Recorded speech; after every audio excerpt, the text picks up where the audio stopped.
then you tighten up. Kick a field goal, then you tighten up. First and 10, then you tighten up. Interception, then you tighten up. Fourth and goal, then you tighten up. Kick a field goal, then you tighten up. First and 10, then you tighten up. Interception, then you tighten up. Tighten up, tighten up, tighten up, tighten up. What's going on, guys? Welcome to Titantown for another Tennessee Titans video. Today I'm coming at you with the finale of the What If I Was Jon Robinson. This is the 2018 edition. At the end of this video you can find the 2016 edition linked. And for 2017 I joined Ryan Moreland's podcast, Tone Uncensored, where he did 2016 by himself. So we did 2017 together, and he's with me here on Titantown to do 2018. Ryan, tell them how they can find your 2016 and our 2017. Yeah, you can go to ttupodcast.com where all the shows are. But you can also find us on iTunes and Google Play and, anywhere where you can find podcasts, you can find us. And you can search for Tone Uncensored. You can find the one, like Cody said, the one I did by myself on 2016 and the one I did with Cody on 2017, which we just did, which was a lot of fun. Alright, so today we're going to start out, we're going to break it down. We're going to do who we would re-sign, who would we let walk, who would we bring in as new free agents, then we would talk about who we would draft, and then at the end of this we're going to talk about our overall rosters, kind of compare the two, and let you guys in the comment section tell us what you would do, which team do you think is better. Get at us on Twitter and let us know, at Mr. Mulholland, at the Ryan Moreland, hashtag Team Cody, hashtag Team Ryan. So Ryan, to start off, who would you re-sign on your team? Well, first, before I get into that, I want to say that, you told me that you had a challenge for me and you were putting that video up, and I thought for sure, because I just watched the videos where Taylor Lewan and Marcus Mariota did the hot pepper challenge, and I was like, this dude's going to come at me with a hot pepper challenge, and I'm going to end up doing a hot pepper challenge. I was like, damn it. I'm glad it was this, though. This is a lot more fun, and I didn't have to burn my mouth. But starting with, you said possible cuts, correct? Yeah, cuts, re-signs.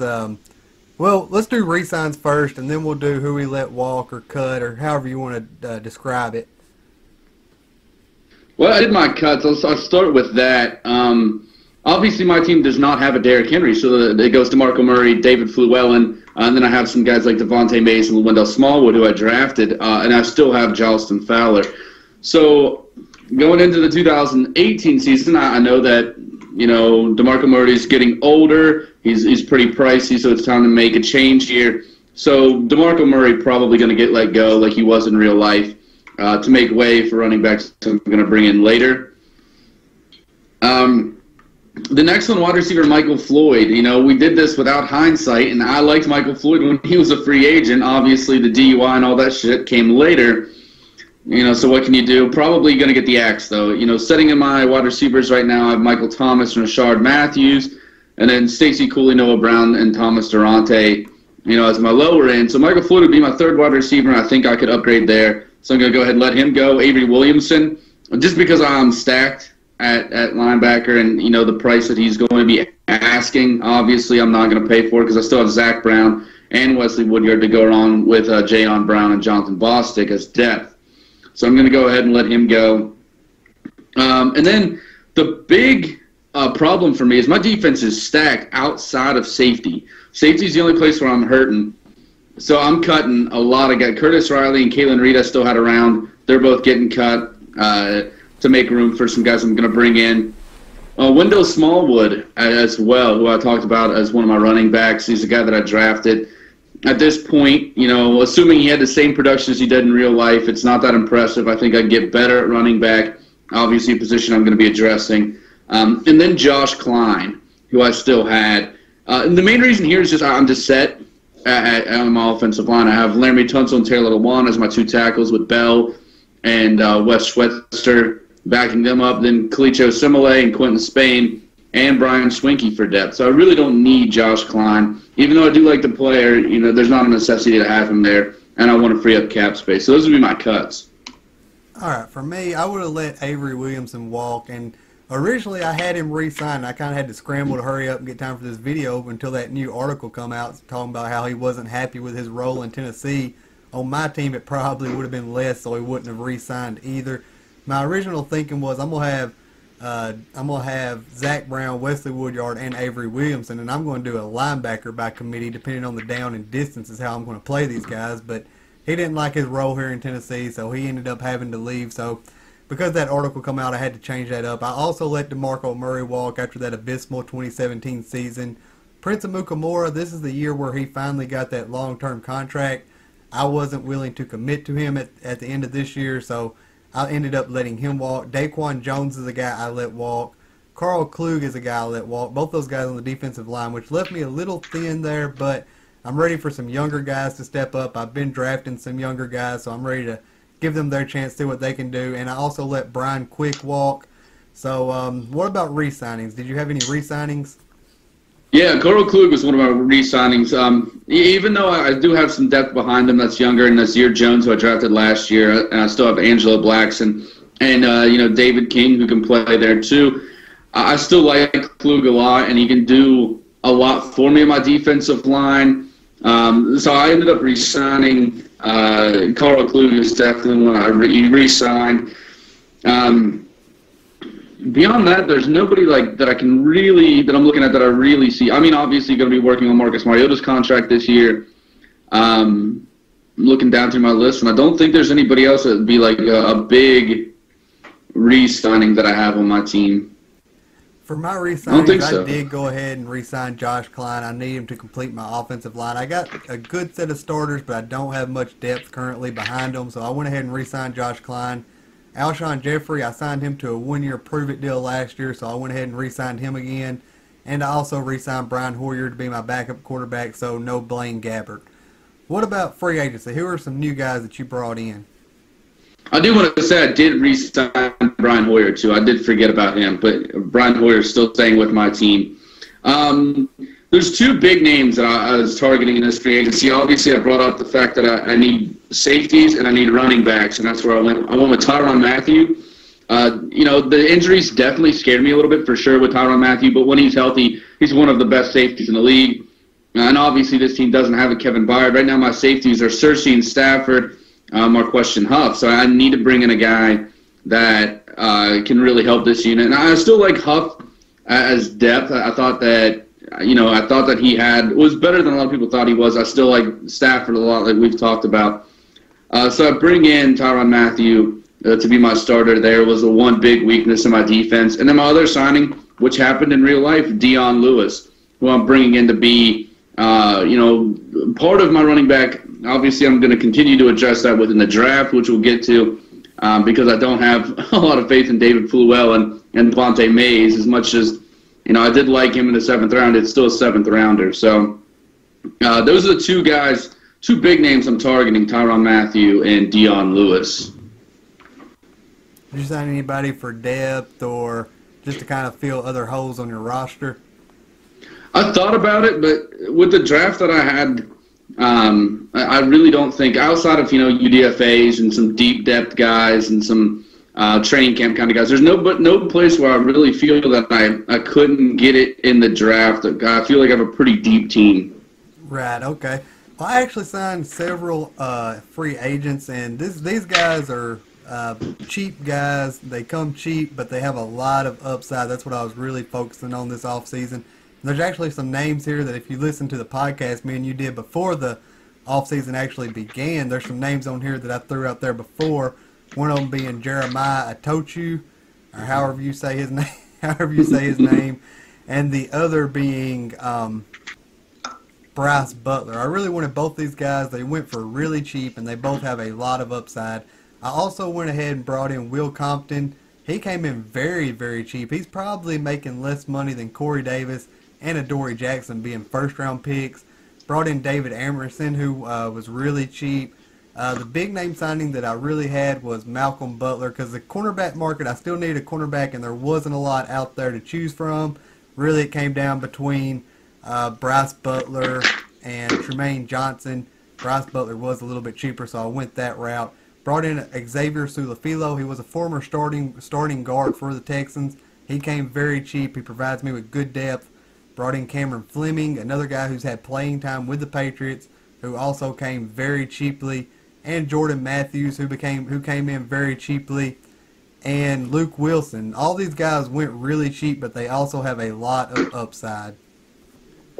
Bryce Butler would be the guy. I forgot about him, but given my wide receiver situation, I probably would have brought in Bryce Butler, let him compete with these later round guys like Cooley Brown and Durante that I have. And I believe Bryce Butler would win that battle. But to bring him in, and then still, I'm drafting pretty early in the draft, going to draft a wide receiver too. So he'd probably have a low pressure position as coming in as the fourth receiver, and a possible battle to take over. Wherever he could, and at 3 most likely. All right. Speaking of the draft, why don't you run through and tell us how your draft went? Titans made a lot of trades in real life. Did you stick with the trades, or did you go a different route? I did do a couple of trades. I didn't get as crazy as Jon Robinson, but I did do a couple of trades. The first one, I did the exact same trade that the Titans did. Trading up from 25 to 22 with the Ravens. And then I end up losing my 125th pick in the 4th round and my 217th pick in the 6th round. I went ahead and made this deal, but not to go up and get a linebacker like we did in real life with Evans, because I'm pretty set at linebacker. Obviously still looking for safety depth, obviously looking for a running back and wide receiver 3. But this running back was a more pressing need, but this draft was so deep at running back that I knew I was going to be able to get a guy in the 2nd round. So I went and got a wide receiver that I'm really excited about, and that's DJ Moore out of Maryland. At 6 foot, 200 pounds, runs a 4.42 40, athletic, devastating in the open field, and he played with 8 quarterbacks in his 3 years of college. 8 different quarterbacks in 3 years, which is unreal, and he was still very productive, over 80 catches last year. I needed a real number 3 wide receiver, and even though it's not my biggest need in the 1st round, you try to get the best talent you can for a position of need. That's exactly what I did. And like I said, I know I can still get a really good running back in the 2nd round. Right. I actually did the exact same thing Jon Robinson did. Originally, I was just going to stick and pick at 25, but because Avery Williamson left, I really want the core of my defense to be really, really stacked. And you'll see this. I think me and Ryan kind of did the same thing. We built a really stacked defense, even though the offense suffered a little more than what it did in real life. So I traded up and went ahead and got Rashaan Evans. How'd your round 2 go? Did you trade up for Harold Landry, or did you stick and pick? What'd you do in round 2? No, I stuck with this pick and stuck with that 57th overall in the 2nd round. Because a guy that I really liked was still on the board, and I was watching him fall, and that's Darius Juice, the running back out of LSU. This is where I get my big running back to go along with Dion Lewis, and I don't like him as much as I like Derrick Henry, but I do like him a lot. At 5'11", 224 pounds, he's not a small guy. Ran a 4.49 40, which is very fast, but he runs much bigger than his size. He's a very violent runner. If you watch this guy at all at LSU, you'd notice that. Now, I think he's a perfect fit to go along with Dion Lewis, just like in real life. Derrick Henry is a guy that is not big and physical like Henry, but he plays a lot more physical than his size, and I think that's going to be a very, and I thank my lucky stars that he fell to that pick. This guy had 1st-round talent written all over him, but luckily this running back class was very deep, so I was able to get my running back of the future in the 2nd round. I also stuck with pick number 57, and I went for an edge rusher, so it wasn't Harold Landry. I went with someone I loved in the draft, and that was Uchenna Nwasu. I've talked about him a lot in the past. Very athletic guy, fastball coming off the edge. He's also very good in coverage, gets his hands up if he can't get to the quarterback. He's batted so many passes. This guy's just so fun to watch, and I think he really completes my edge rusher. So my front 7 is just absolutely stacked at this point. Now, did you have a 3rd-round pick? I know we didn't in real life, but did you? Yes, I did, yeah, and that's one reason I passed up like pass rusher. And like you said, those first 2 years really stacked my defense. You got Yannick Ngakoue, Calais Campbell to go along with Jaron Reed and Jarrell Casey. I mean, that'd be my 4 defensive linemen, and then I still have Ragpo and Morgan come off there. So my front 7 stacked. I'm stacked at cornerback too. So I really wanted to focus a lot of energy in this draft towards the offense. Obviously the weaker of my two units. So in the 3rd round, though, I needed that safety depth, and I wanted to not rely on Marquestion Huff as much. I still like the kid, but I don't, if an injury happens, I don't want him starting. So I went with Travarius Moore safety out of Southern Miss. 6'2", 190 pounds. I thought this guy was very underrated. I thought he could have been a very high-end second-round pick. He's got great size, great speed. He has the ability to play that center field kind of position. I think he's going to start, even in real life, very early in his career, and he has the ability to be a very good player. Being a third-round safety that plays that center field so well, he kind of reminds you of Kevin Byard, except for he's not quite as much of a ball hawk as Kevin Byard is, but he is a guy that will break up a lot of passes. Obviously, I don't think he's as good in the box as Byard is. He's not quite the tackler, but I really like Tavarius Moore, and getting in the third round, this gets me a guy that'll play behind Tyrann Mathieu in my free safety position, and then I'll use a combination of Cersei and Stafford as my strong safety. Then that shores up my defense. That's the only position in my defense that I was really worried about. I actually went with a safety in this third round too. I had a third round pick as well because I didn't make that trade in the second round either. And I went with Ronnie Harrison, a guy who I felt like had a late first round value. He's not quite as big as what Derwin James was, but he's just as athletic. He's also as good in coverage. He plays physical down in the box. I don't really need him to start at this point, but he does provide me with solid depth, and he's definitely the best. I was really split on two. It was between him and Arden Key. I ended up going with Ronnie Harrison because I didn't need any depth at the edge rusher, and he doesn't come with all the off-field issues, so I went ahead and brought him in. So now I got plenty of depth on the defensive side of the ball. Neither one of us had a round 4 pick, so round 5, how did you go in round 5? Oh, just to say, I really like that pick. I like Harrison a lot. The reason I went with Moore is I'm looking for someone that can play free safety more than strong safety. I do think that Harrison is the better of the two safeties, but I think that Moore provides a lot more in coverage, so that's why I went with him. In the 5th round, I actually traded up. This one I traded from 162 overall in the 5th round, which was the original pick, to 140 at the very early end of the 5th round because I wanted to jump in front of the Seattle Seahawks because there was a guy that I really liked there, and that's Shaquem Griffin, linebacker out of UCF. He's 6 foot, 227 pounds, has devastating speed, ultra productive. He is a little raw, but he has amazing potential. He needs to bulk up, but he has the frame to allow for that. You were talking about that 6 foot and 227. He can add weight to that frame, and he's devastatingly quick. I really don't need a lot of depth at the linebacker position, but I saw a guy here that I think is a diamond in the rough. This is a name everybody's familiar with after the draft process. It's such an amazing story. But I think he's a really underrated player, and I think he could be something special. So I'm going to go after and get him. With Avery Williamson gone, Jayon Brown's going to be the next man up. So and Jonathan Bostic. So even though I don't definitely need someone at the inside linebacker position, this is a guy that I think has the upside. And to remind you, Zach Brown still decently young, but Wesley Woodyard is getting up there a little bit. This gives me my guy of the future, and he doesn't have to start right away. He can set and learn from those guys. So even though it wasn't a desperate need by any stretch of the imagination, I feel like I got a guy that will be an eventual starter on my team. Yeah, exactly. In the 5th round, I went ahead and made my first offensive pick of this draft. I went with John Kelly out of Tennessee, and this is not a homer pick. I don't actually like the Vols. I don't even really have a college football team. I just mainly watch to see who's going to the NFL. But what I've seen from this guy, he can catch the football. He doesn't run a whole wide variety of routes, but he can run some routes, and he's dangerous with the ball in his hand in the open field. But he's also got power, and he's got some vision, and he's dangerous coming out of the backfield. He will complement Alex Collins well. So I felt like this was a good pick. I needed depth at the running back position, and this guy was sitting here waiting for me to take him.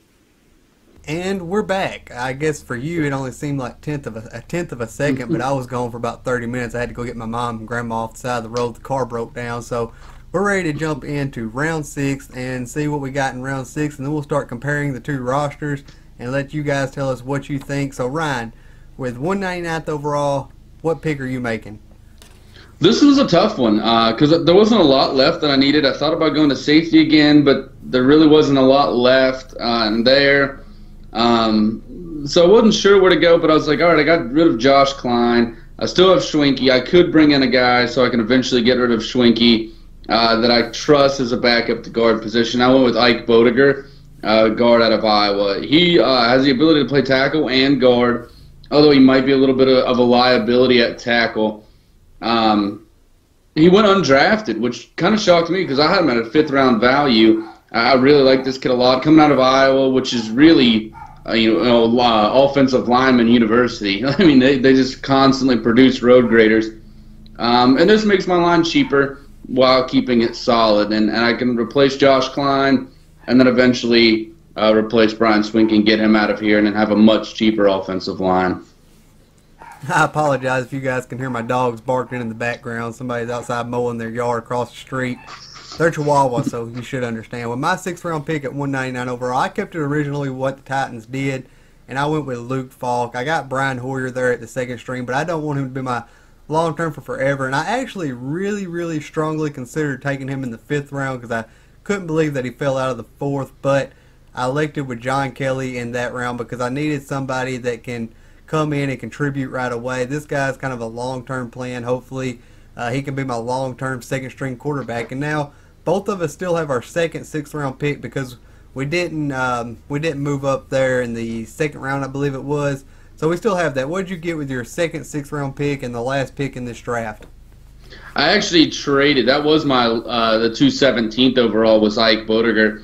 I actually traded a part of that trade in the 5th round to move up to get Shaquem Griffin. So I actually traded my 199 away in order to do that. So I only had 1 6th round. Okay, for my 2nd, 6th-round pick, I went with Tavares McFadden, cornerback out of FSU. I actually needed another cornerback just to give me solid depth. And going into the year, this guy was the top-rated cornerback by most scouts around the league and the media. This guy was going in as number 1, and it blows me away that he went undrafted even though he had a pretty down year. But that kind of upside, that kind of talent, I'm going to go ahead and take him on the flyer. I still got players that can start ahead of him. He's just there for depth if I needed him in an emergency situation. Now, Ryan didn't do this, but I did. I targeted a few undrafted free agents because I need them. Crum Wadley, I was a big fan of his coming out of Iowa anyway. I can't believe he's a guy who went undrafted, so I took him.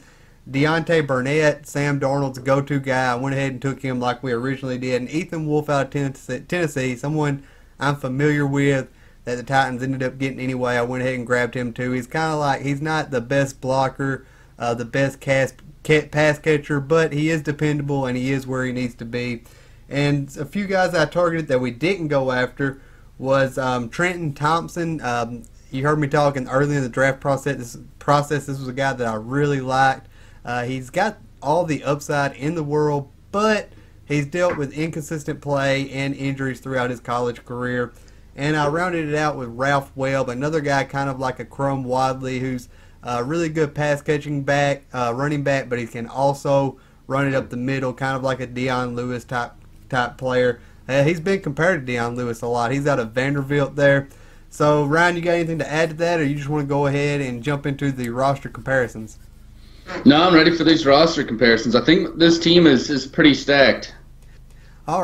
All right, so now we got both of us on the screen at the same time. I don't know if YouTube is going to be able to handle that or not. But in the middle here, I got the Tennessee Titans' actual roster, and at this point, I just kind of have to guess. So I guess you could also say this is my final 53-man projection as well. So at quarterback, I've got Marcus Mariota, Brian Hoyer, and Luke Falk. What is your quarterback situation looking like? I also have Mariota, also have Hoyer. My third is still Chad Kelly, who I picked up last year. And I don't think that Chad Kelly's got all the talent in the world, or even that he could become that second guy, but I got him very late in that draft. And he's a guy that I think has potential, and if it doesn't work out, going into 2019, I can always draft a new quarterback. Right. Moving on to the running back position. Oh, by the way, the Titans, they have Marcus Mariota, Blaine Gabbert, and Luke Falk as well. Moving on to the running back position, I have Alex Collins, John Kelly, and Crum Wadley. The Tennessee Titans have Derrick Henry, Dion Lewis, and Crum Wadley. How's yours looking, Ryan? I have Darius Juice, Dion Lewis, David Fluellen, and I'm still carrying Devontae Mays, who would probably end up being a practice squad guy until he couldn't be anymore. Yeah, exactly. At the wide receiver position, I've got Alshon Jeffrey, Rashard Matthews. Competing for 3 and 4, I have Chris Godwin and Bryce Butler. Rounding it out, I have Jordan Matthews and Stacy Coley. Yeah, I have Michael Thomas and Rashard Matthews, DJ Moore, and then Bryce Butler with Stacy Cooley, Noah Brown, and Thomas Durante, but likely this would be his last year on the team given the production that we've seen so far. All right, at tight end, I have Delanie Walker, Luke Wilson, and Ethan Wolf. What's yours looking like? Delanie Walker, O.J. Howard, and still, I tried to get rid of him, but I still have Philip Supernall. Nothing wrong with that. Now, on this part, do you want to combine the offensive line as a whole, or you want to switch it up between guard and tackle and center? We can do it either way. I have mine split up, but it doesn't matter. All right, I do too. At offensive tackle, I got Taylor Lewan starting on the left, Ricky Wagner starting on the right, David Sharp and Cameron Fleming behind as my depth. I have Taylor Lewan starting on the left, Laramie Tunsil on the right, Byron Bell and Wes Schweitzer. And Schweitzer would be my guard tackle kind of combo. Right, that's Sharp on mine. At guard, I have Kalichi Asimla. I don't even know if I'm saying that correctly. Josh Klein and Xavier Sulafilo. I have Kalichi Osemele, is how you say it. There you go. Quentin Spain, and then Brian Schwenke, although he's a lot. It might not make it to the final cuts, and then Ike Bodeger, who I just drafted. Right. At center, I believe we both have Ben Jones, and I also have Kyle Fuller. Go ahead and take us through what you got. I have Ben Jones, and then I still have Schwenke that can play a little bit of center. I still have Bodeger, who can play a little bit of center if you need him to. Depth at center would still be an issue going into the season, though, for sure. Yeah, my offensive line, it needs some more depth. That's definitely where I'm lacking at. I got solid starters, but if somebody goes down, we might be in trouble. Now we're going to move on to the defensive side of the ball. At inside linebacker, I have Zach Brown, Wesley Woodyard, Rashaan Evans, Will Compton, and Aaron Wallace. And I plan to use these as a linebacker by committee depending on the down and distance and the type of style the opposing offense plays. What does your inside linebacker position look like? All right, I have inside linebacker. I have Zach Brown, Wesley Woodyard, Jayon Brown, Jonathan Bostic, and I have someone else, but I can't remember who it was, or I thought I did. Maybe that is it, because I wrote down Avery Williamson on accident, but I already got rid of Avery Williamson, so that would be my 4 there, I guess. Right. As the edge rusher, our outside linebacker position, I got Brian Orakpo and Derek Morgan starting. Behind that, I have Derek Barnett out of Tennessee, Jeremiah Adatochu, and Uchenna Nwasu. How is yours looking, Ryan? I have Rakpo and Morgan as well. Terrell Basham, who right now plays for the Colts, and then Shaquem Griffin, who I drafted in this draft. All right. At defensive tackle, this is another position. Our defenses are really stacked. We're really stacked on defense, but this is a position I wish I had more depth. At defensive line, I have Jarrell Casey, Antoine Woods, and Jaron Reed starting. Have David King, Elijah Qualls, and Trenton Thompson back there to provide depth with 5 men there on the defensive line. Mine depends on the set that you're going to run. But at nose tackle, Jaron Reed. Then playing at the defensive tackle, defensive end, you have Jarrell Casey, Yannick Ngakoue, and Calais Campbell as your starters. Carl Klug, Antonio Blackson, Nazir Jones, and David King as backups. Right. Yeah, I just did this kind of as a base 4-3, what we've been running. That's basically, our base defense there. At cornerback position, I have Jalen Ramsey, Malcolm Butler, Logan Ryan, David Emerson, and Tavares McFadden.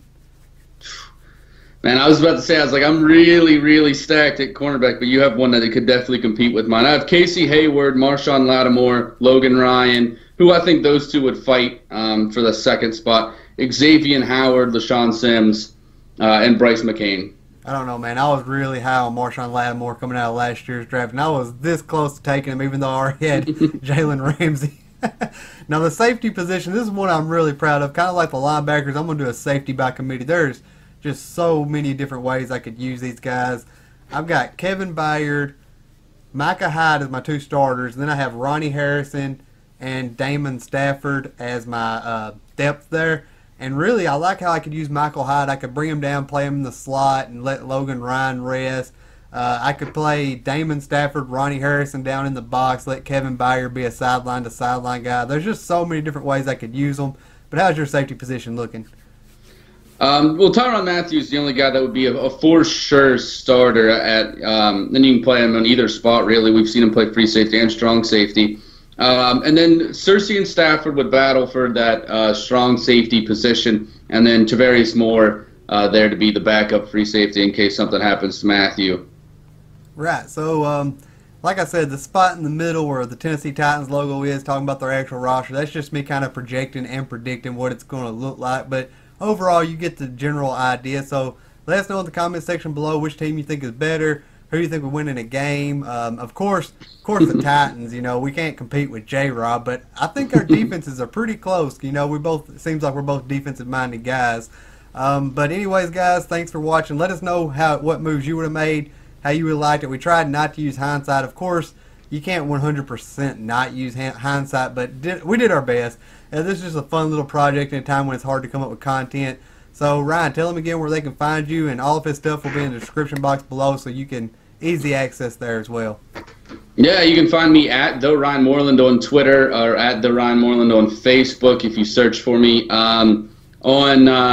also find the show at Tone Uncensored or on Tone Uncensored at TTU Podcast. Sorry, at TTU Podcast on Twitter, Facebook, Patreon, www.ttupodcast.com. You can also hit up the email toneuncensored@gmail.com. And, of course, wherever you can find podcasts, you can listen to the show. All right, guys. It was really fun to do. Hope you guys enjoyed it. God bless, and tighten up.